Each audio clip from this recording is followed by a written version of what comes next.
Okay, let's have a quick review of ASP.NET MVC architecture. So when a request arrives at our application, MVC framework hands off that request to an action in a controller.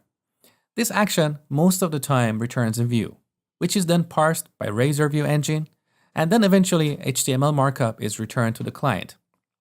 So in this approach, HTML markup is generated on the server and then returned to the client.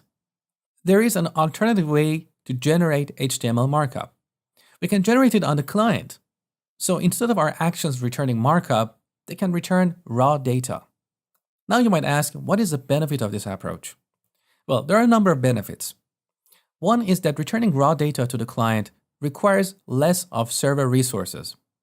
By delegating the task of generating HTML markup to the client, we can free up server resources and potentially improve the scalability of our application, because each client will be responsible for generating their own views.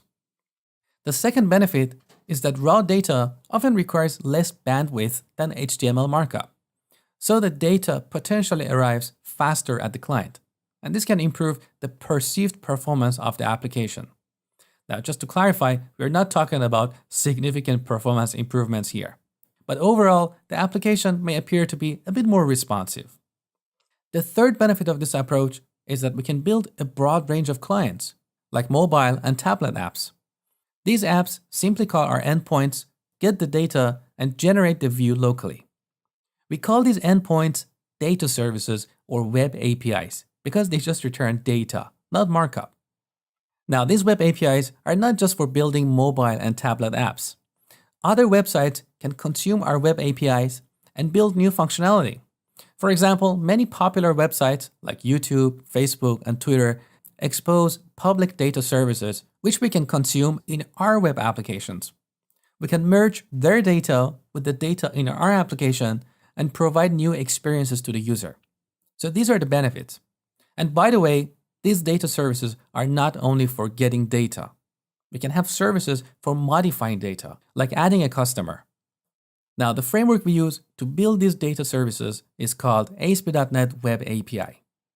This framework was developed after ASP.NET MVC, but it follows the same architectural principles.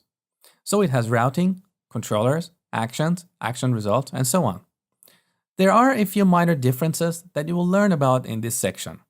In the next version of ASP.NET MVC, called ASP.NET Core 1.0, Microsoft has merged these two frameworks into a single unified framework.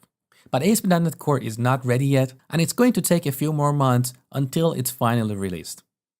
So with ASP.NET Web API, we can build web APIs or data services that can be consumed by a broad range of clients. Now, as far as this course is concerned, we're not going to build a mobile app around our web APIs because that's really beyond the scope of this course. But I'm going to show you some really useful applications of web APIs.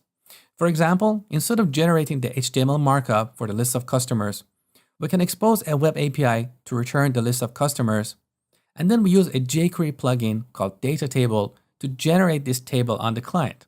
This plugin gives us pagination, searching, and sorting out of the box. We don't have to write any additional code for that.